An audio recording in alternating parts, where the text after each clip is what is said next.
Amarah memang tidak selalu jelek. Amarah yang tidak dibimbing dengan akal sama tuntunan agama, itulah amarah yang jelek. Sebab di sana ada amarah yang baik. Semisal di dalam peperangan kita harus marah dengan kezaliman yang terjadi, kekafiran yang disebarkan. Karena kezaliman maka kita membela kebenaran dengan marah. Amarah ini akan menjadikan seorang hamba mempunyai satu sifat yang agung, namanya sifat pemberani. Kalau pemberani itu marah, cuman marahnya di tempatnya, di tempat yang benar. Dan bukan berbicara ternyata, berperang. Nah, akan tetapi yang kami maksud di sini adalah amarah-amarah selain daripada amarah yang merupakan sifat mulia alias keberanian, akan amarah karena sebab-sebab yang terjadi di antara kita, ada ketersinggungan atau mungkin kekecewaan dan seterusnya di antara urusan dengan sesama manusia dan urusan dengan dunia, maka muncullah amarah. Sehingga ada orang disebut bahwasanya dia marah dengan si fulan, atau dia lagi marah. Selain marah yang kami sebutkan tadi, maka amarah ini dari syaitan. Selain daripada amarah yang menjadikan seseorang punya sifat keberanian, maka itu adalah malah dari syaitan. Sehingga menjadikan orang gelap mata. Sehingga mungkin memukul, mendolimi orang lain, menyiksa orang lain, dan seterusnya. Nah, baginda Nabi mengajarkan kalau marah ambil air wudhu. Karena amarah itu adalah syaitan dari api. Maka akan padam api amarah itu adalah dengan air wudhu. Kemudian pindah tempat dan seterusnya adalah sarana-sarana zahir, upaya-upaya zahir yang diajarkan baginda di dalam kita meredam amarah. Akan tapi amarah ini di saat menguasai seorang hamba, kalau seorang hamba ini berbicara, maka ini kadang perbicaraan ini menjadi tidak manis, tidak indah. Sehingga kalau kita lagi marah, mohon maaf, marah karena kesalahan anak kita, memang betul dia salah, dan kita harus marah. Pasangan kita melakukan kesalahan, dan kita harus marah. Bawahan kita melakukan kesalahan, dan kita harus marah. Maka sebisa mungkin jangan berbicara di saat amarah lagi menguasai kita. Karena kalau kita berbicara di saat amarah menguasai kita, biarpun yang kita sampaikan adalah sebuah kebenaran, karena disampaikan dalam keadaan marah, maka kadang cara menyampaikan kebenaran tersebut menjadi salah. Nah, karena salah di dalam cara menyampaikannya, maka orang pun tidak bisa menerimanya. Akhirnya apa? Kegagalan kita di dalam menyampaikan sebuah kebenaran. Sehingga bisa kita katakan bahwa kebenaran akan disampaikan dengan kesejukan, dengan kelembutan, dengan keindahan. Nah, ini termasuk ya strategi ya sebetulnya untuk menjaga kita di dalam berurusan dengan sesama manusia. Jangan sampai kita dikit-dikit marah, kemudian kita mohon maaf berkomentar, memberikan reaksi dan sebagainya. Reaksi dengan kata-kata atau reaksi dengan perbuatan. Bisa jadi loh ya, reaksi dengan perbuatan itu sekalipun, di saat orang memberikan reaksi dalam keadaan marah, maka bisa jadi reaksi itu adalah satu pekerjaan yang menjadikan dia menyesal sepanjang masa. Termasuk kalimat yang diucapkannya. Nah, bisa jadi yang diucapkan adalah kalimat yang menjadikan ia akan menyesal sepanjang masa. Jangankan asal ngomong, kebenaran sekalipun, lihat, begitu jeleknya keadaan orang lagi marah. Begitu juga jika dalam keadaan marah, biarpun yang disampaikan adalah sebuah kebenaran, benar, tapi kita sampaikan dalam keadaan kita marah, maka bisa jadi cara menyampaikan kita menjadi tidak indah, salah di dalam kita menyampaikan kepada orang lain. Maka yuk, pastikan dua hal sekarang. Ada saat kita memberikan nasihat kepada seseorang, mengingatkan seseorang. Ada saat ini namanya amar ma'ruf. Ada saatnya nahi mungkar. Antara amar ma'ruf dengan nahi mungkar ada proses dalam diri kita. nahi mungkar dan amar ma'ruf. Ada proses dalam diri kita adalah pertama pengingkaran kepada sebuah kemungkaran. Dan ini menjadikan kita marah. Kemudian setelah kita marah, kita ingin menghentikan kemungkaran, maka ini perlu namanya cara, adalah hikmah. Marah ini adalah untuk mendorong kita untuk melakukan perubahan, untuk menghentikan kemungkaran. Tapi di saat kita melakukan kemungkaran, maka kalau itu tutur kata dan sebagainya, hindari. Di saat kita berbicara dalam keadaan kita amarah masih menguasai kita.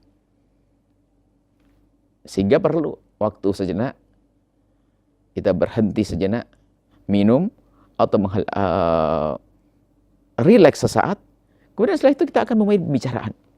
Sehingga nasihat kita nanti menjadi nasihat yang masuk akal, tidak dikuasai oleh hawa nafsu dan amarah, kemudian juga didengar oleh orang lain sebagai sesuatu yang indah. Jangankan kok pakai marah, nada saja. Bukan marah, nadanya orang nada marah. Kita mempersilahkan orang duduk. Silakan duduk. Silakan duduk. Ini sangat berbeda dengan silakan duduk. Padahal di saat menyampaikan pun tidak dengan marah, hanya suaranya ini caranya. Apalagi di saat kita marah. Maka hindari di saat kita marah untuk nasihati anak-anak. Mohon maaf. Jika lagi marah, Anda jangan nasihati anak Anda. Nanti akan kemana-mana. Sehingga nanti akan marah kepada sesuatu yang seharusnya tidak marah. Tidak boleh marah. Atau melakukan sesuatu yang seharusnya tidak dilakukan oleh seorang ibu. Ya karena dikuasai oleh amarah di dalam dirinya, maka sehingga mungkin anak kecil tiba-tiba dicaci maki, marah. Ibu mencaci maki. Oh, pokoknya gitu. Karena dikuasai dengan amarah. Pastikan Anda tidak akan menegur pasangan Anda di saat Anda sendiri marah. Anda marah, akan tapi Anda redam dulu amarah Anda. Setelah stabil, baru Anda berbicara. Sehingga bisa memilih kata-kata yang indah, kalimat yang bagus, cara yang paling tepat. Dan ini kecerdasan yang sesungguhnya. Sebab ada cerdas tapi tidak cerdas sesungguhnya. Cerdas yang tidak dibarengi dengan kecerdasan batin, akhlak. Mohon maaf. Orang yang cerdas dalam berpikir bisa saja di saat mendapatkan satu ungkapan yang tidak menarik, mungkin dengan reaksi kecerdasannya dia bisa membalas dengan cepat, tapi dia akan menyesal setelah itu. Kenapa? Dalam keadaan dia marah.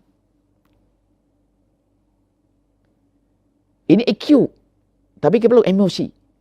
Tapi kalau kita merespon dengan meredam emosi, bukan hanya mengandalkan EQ, maka cerdasnya di atas rata-rata, bukan sekedar cerdas. Kecerdasan memanage emosi. Sehingga kalau yang tadi dengan cerdasan EQ-nya, maka dia akan memberikan respon langsung. Bisa saja itu benar, tapi tidak tepat, mungkin tidak diterima, atau mungkin dia akan menyesal. Tapi kalau dia emosi, kecerdasan emosinya, dia akan, saya tidak boleh menjawab sekarang. Aku jawab nanti setelah ini dan setelah ini, biarkan dia ngomong. Tapi dia sebenarnya ada amarah di dalam dirinya. Tapi dia ngerti kapan harus berbicara. Maka dia berbicara tepat pada waktunya, di saat amarah sudah mulai reda. Sehingga dia bisa memasukkan hal-hal penting, pemikiran, argumentasi di saat ada keredaan di dalam dirinya. Nah, ini harus kita pahami cara berkomunikasi di saat kita menemukan sesuatu yang menjadikan kita marah. Hari ini ada orang, Masya Allah, seolah-olah membela kebenaran, membangun, akan tapi yang dihancurkan lebih gede daripada yang dibangun. Sehingga sama anak marah, dok. Maksudnya benar, marah, dok. Dikit-dikit marah.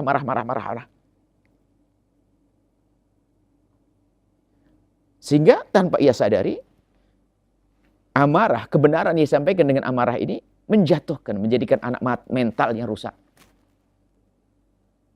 Dengan marah. Kenapa harus pakai marah-marahan?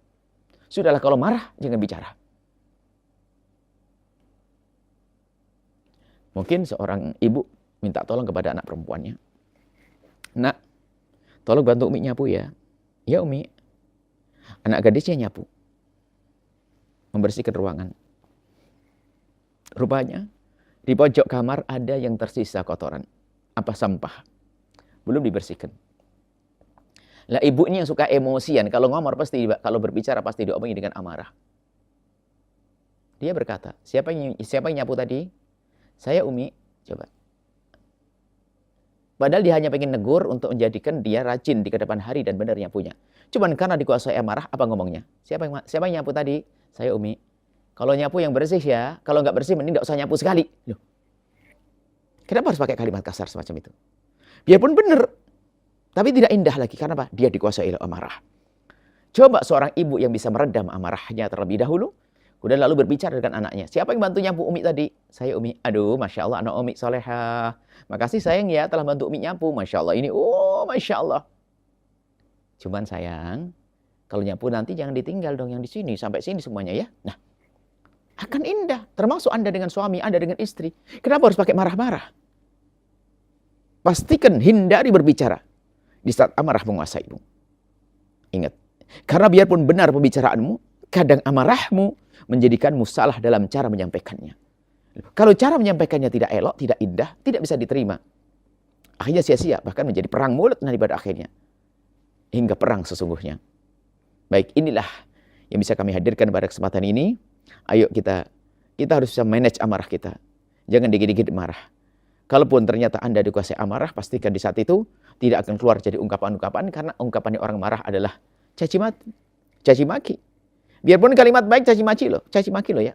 Sampai kayak, kalau sebetulnya, mohon maaf, pisuhan dalam bahasa Jawa itu, sebenarnya yang disebutkan kalimat baik, barang baik, tapi kalau diungkapkan dengan bahasa marah kan jadi marah. Hah? Binatang. Ada binatang yang najis mughaladah itu apa namanya? Babi.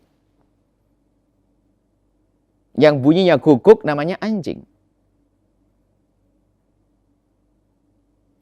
Yang lewat gorong-gorong kecil namanya tikus. Kan biasa. Tapi coba di kalimat itu Anda sebut dengan nada marah. Jangan kau gitu. Panci aja. Kalau Anda ucap panci, jadi marah. Jadi tidak enak. Padahal urusan panci. Kenapa? Marah itu menjadikan kalimat yang semula biasa saja menjadi tidak indah. Maka hindari berbicara saat amarah menguasaimu. Sehingga coba kita mengangkat suara dengan menyebut binatang yang bunyinya guguk. Gimana orang? Atau najis berat, yang anjing, babi misalnya. Tikus.